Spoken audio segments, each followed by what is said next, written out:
Assalamualaikum warahmatullahi wabarakatuh. Di sini kami dari kelompok 25, Laboratorium Sistem Produksi Terintegrasi, akan menjelaskan terkait dengan modul 4 yang bertemakan dengan perencanaan produksi. Di sini untuk anggota dari kelompok 25 ada saya sendiri, Rafika Tauri Zalfiana dengan nomor NPM 21034. Saya Kanita Zahira dengan NPM 21071.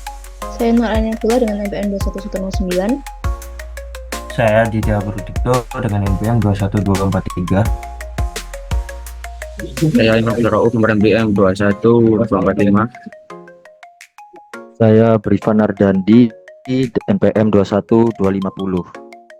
Adapun pokok pembahasan dalam modul 4 ini yaitu yang pertama ada agregat planning, yang kedua ada biaya-biaya dalam agregat planning, kemudian ada strategi perencanaan agregat, dan ada jadwal induk produksi, disagresi, dan craft capacity planning atau RCCP.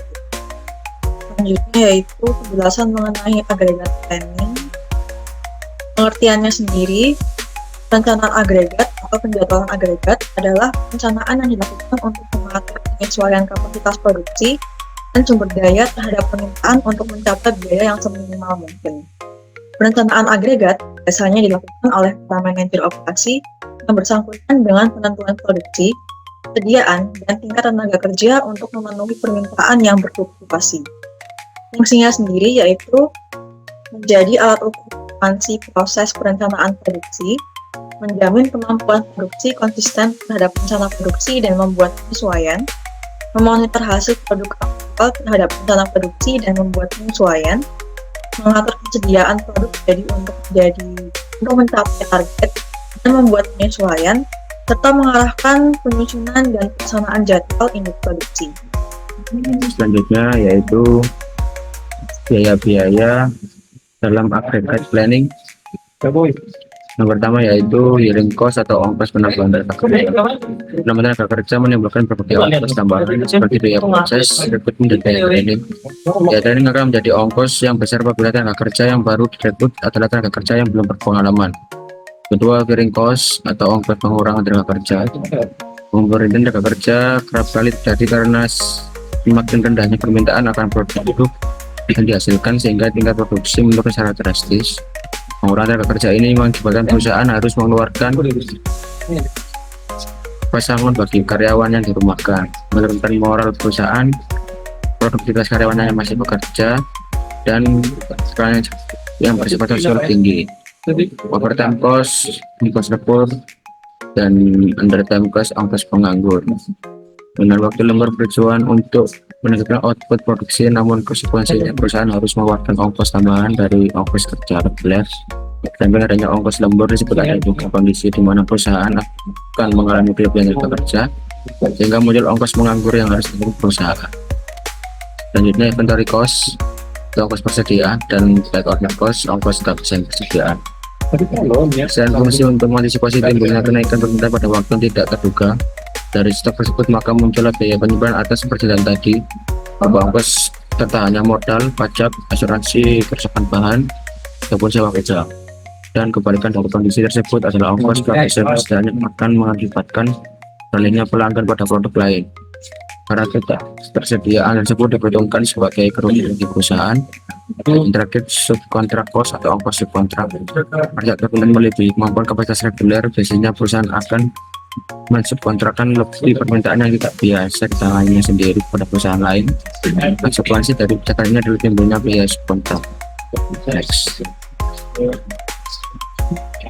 Kemudian kita masuk ke strategi perencanaan agregat. Dalam perencanaan agregat terdapat strategi-strategi yang dapat mengoptimalkan kapasitas berdasarkan sumber daya yang dimiliki oleh perusahaan. Terdapat 3 macam strategi perencanaan agregat, yaitu key strategi, level strategi, dan mix strategi.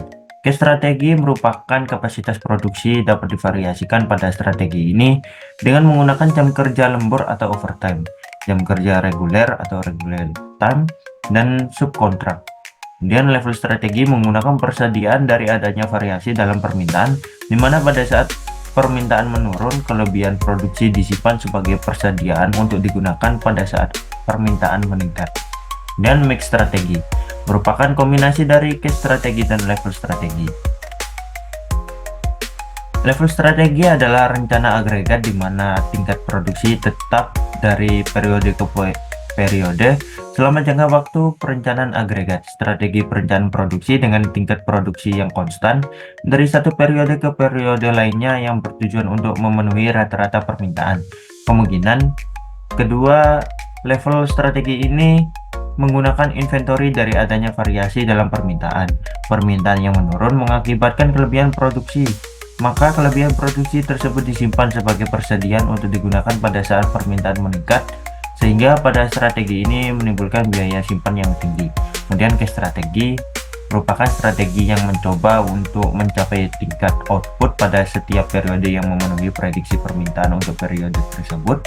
Strategi ini dapat terpenuhi dengan cara merubah tingkat tenaga kerja dengan memperkerjakan atau PHK subkontrak, penggunaan lembur, penggunaan pekerja sementara, dan lain-lain. Strategi ini cocok digunakan ketika biaya persediaan sangat tinggi, namun kebijakan semacam itu dapat menciptakan keresahan buruh. Kemudian, mix strategi merupakan metode gabungan dari case strategi dan level strategi. Selanjutnya ini jadwal induk produksi. Ini merupakan perencanaan produksi jangka pendek pada suatu perusahaan yang berisi tentang rencana menyeluruh serta perinciannya dalam menghasilkan produk akhir atau produk jadi. Master Production Schedule ini berisi tentang perencanaan secara mendetail mengenai jumlah produksi yang dibutuhkan untuk setiap produk akhir beserta periode waktunya untuk suatu jangka perencanaan dengan memperhatikan kapasitas yang tersedia. Fungsinya untuk apa? Yang pertama, menyediakan atau memberikan input utama kepada sistem perencanaan kebutuhan material dan kapasitas. Kedua, menjadwalkan pesanan-pesanan produksi dan pembelian untuk item-item MPS. Ketiga, memberikan landasan untuk penentuan kebutuhan sumber daya dan kapasitas. Yang terakhir, ini memberikan basis untuk membuat janji tentang penyerahan produk atau delivery promise kepada pelanggan. Selanjutnya kita masuk ke teknik disegregasi. Apa itu teknik disegregasi? Yaitu suatu proses penyamaan atau generalisasi dari suatu agregat ke dalam satuan n-time berdasarkan faktor konversi. Proses ini sebagai proses mengubah hasil rencana agregat menjadi jumlah yang harus diproduksi untuk setiap produk atau item. Hasil disegregasi ini berupa jadwal induk produksi. Tujuannya yaitu untuk menyusun jadwal induk produksi setelah diketahui jadwal produksinya. Dengan kata lain, proses disegregasi adalah proses perencanaan yang dibuat untuk seluruh produk yang sama dan dirinci dalam masing-masing produk yang berbeda. Yang selanjutnya yaitu Road Cut Capacity Planning atau RCCP. Untuk pengertiannya sendiri, pada dasarnya RCCP didefinisikan sebagai proses konversi dari rencana produksi atau MPS ke dalam kebutuhan kapasitas yang berkaitan dengan sumber-sumber daya seperti tenaga kerja, mesin, peralatan, kapasitas gudang, kapabilitas pemasokan material, dan part-part yang ada pada mesin, serta sumber daya keuangan, dengan tujuannya untuk menghitung kebutuhan kapasitas secara kasar dan membandingkan dengan kapasitas yang tersedia. Dan yang selanjutnya yaitu untuk menentukan apakah sumber daya tersebut yang direncanakan cukup untuk melaksanakan MPS atau Master Production Schedule.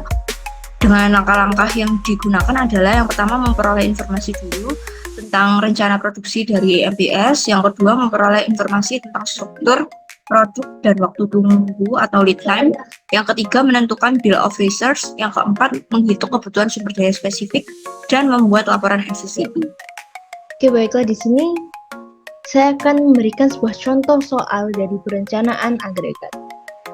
Nah, studi kasusnya ialah diketahui sebuah perusahaan pakaian ini memiliki jumlah produksi selama 3 bulan berdasarkan forecasting demand-nya. Adapun untuk informasi lainnya yang perlu diketahui ialah banyaknya jumlah karyawan yang dimiliki oleh perusahaan pakaian ini sebanyak 20 orang.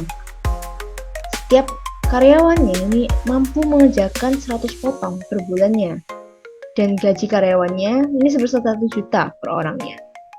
Adapun persediaan awal pakaian pada perusahaan ini ialah sebanyak 50 potong. Kemudian untuk biaya pemberhentian karyawan, ini dikenakan biaya sebesar 1 juta per orangnya. Dan untuk memperkerjakan karyawan baru, ini perusahaan mengeluarkan biaya sebesar 500 per orangnya. Adapun biaya produksi pakaian pada perusahaan ini ialah sebesar 10.000 potongnya, dan ada juga holding cost sebesar 3%. Nah, di sini adalah tabel dari demand forecastingnya selama 3 bulan, di mana pada bulan pertama ini menghasilkan 1.000 potong pakaian, pada bulan kedua ada 3.000 potong pakaian, dan pada bulan ketiga ada 2.000 potong pakaian. Lalu yang dipertanyakan adalah bagaimana perencanaan strategi perusahaan tersebut dengan menggunakan metode level strategi. Baik, di sini kita ketahui terlebih dahulu ialah banyaknya karyawan yang dibutuhkan. Nah, untuk mengetahuinya itu kita dapatkan dari average atau rata-rata demand forecastingnya dibagi dengan banyaknya produksi potong kain yang mampu dikerjakan oleh per orangnya. Contoh di sini dari demand forecasting bulan ke-1, ke-2, ke-3 average-nya ini adalah 2.000 kan, 1.000 ditambah 3.000 ditambah 2.000, kemudian dibagi dengan 3, hasilnya 2.000. Adapun untuk per orangnya, setiap karyawannya ini mampu mengerjakan 100 potong per bulan, 100 potong kain per bulan, maka banyak karyawan ini dapat dicari dari 2.000 average tadi dibagi dengan 100. Jadi perusahaan ini nantinya akan membutuhkan 20 orang. Kemudian di sini kita ketahui untuk menghitung level strateginya. Pertama kita buat tabel seperti berikut, di mana regular workers-nya ini sebanyak 20 orang dari bulan pertama, kedua, hingga ketiga, dan unit produce atau unit yang diproduksi ini sebanyak 2.000. Nilainya itu didapatkan dari mana sih untuk unit produce-nya ini? Itu didapatkan dari 20 atau 20 orang tadi dikalikan dengan 100 unit atau kemampuan produksi per orangnya itu kan 100 unit, jadi nanti dikalikan itu hingga menghasilkan 2.000 potong. Kemudian untuk sales forecast ini kita isi dari tabel yang sebelumnya atau demand forecastingnya, dimana pada bulan pertama ada sebanyak 1.000, bulan kedua ada 3.000, dan bulan ketiga ada 2.000. Untuk inventory-nya sendiri itu kita dapatkan nilainya itu dari untuk seperti yang kita ketahui persediaan awalnya dari perusahaan ini ialah sebanyak 50 potong. Maka dari itu persediaan awalnya ya 50 potong itu kemudian ditambahkan dengan unit yang diproduksi pada bulan pertama yaitu 2.000, kemudian dikurangi dengan sales forecast-nya sebanyak 1.000, ya kan, demand forecasting-nya atau peramalan permintaannya, sehingga didapatkan inventory-nya sebanyak 1.050 potong kain.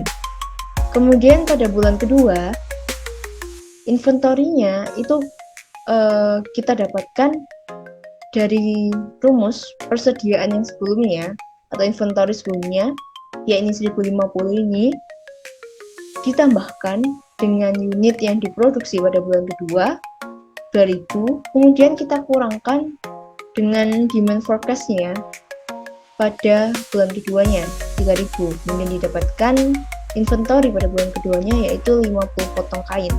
Dan pada bulan ketiganya juga sama, di mana kita menggunakan inventory sebelumnya 50, sisa inventory sebelumnya 50 potong kain, kemudian kita tambahkan dengan produksi unit yang diproduksi pada bulan ketiga ini 2.000, dan dikurangkan dengan demand forecasting-nya sebanyak 2.000 potong, dan dihasilkan inventory pada bulan ketiganya yaitu 50 potong kain.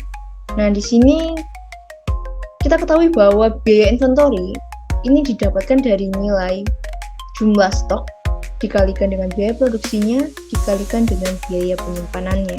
Jadi sebelumnya kita buat tabel lagi, ya kan.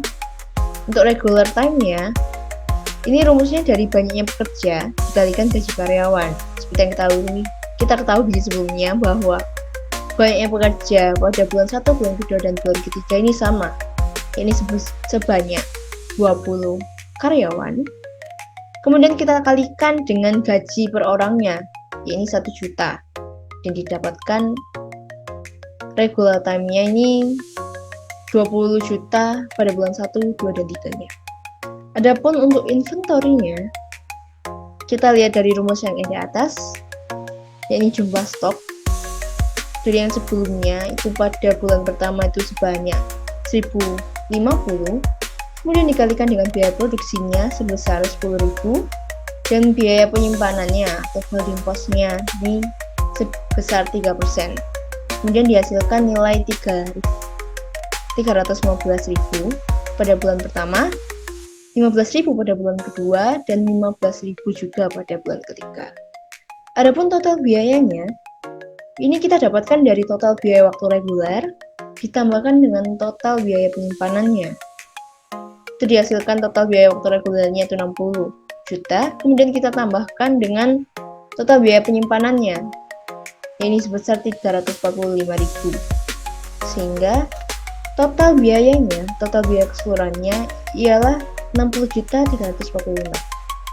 Sekian presentasi dari kelompok kami. Apabila ada kurang lebihnya, kami mohon maaf. Wassalamualaikum warahmatullahi wabarakatuh.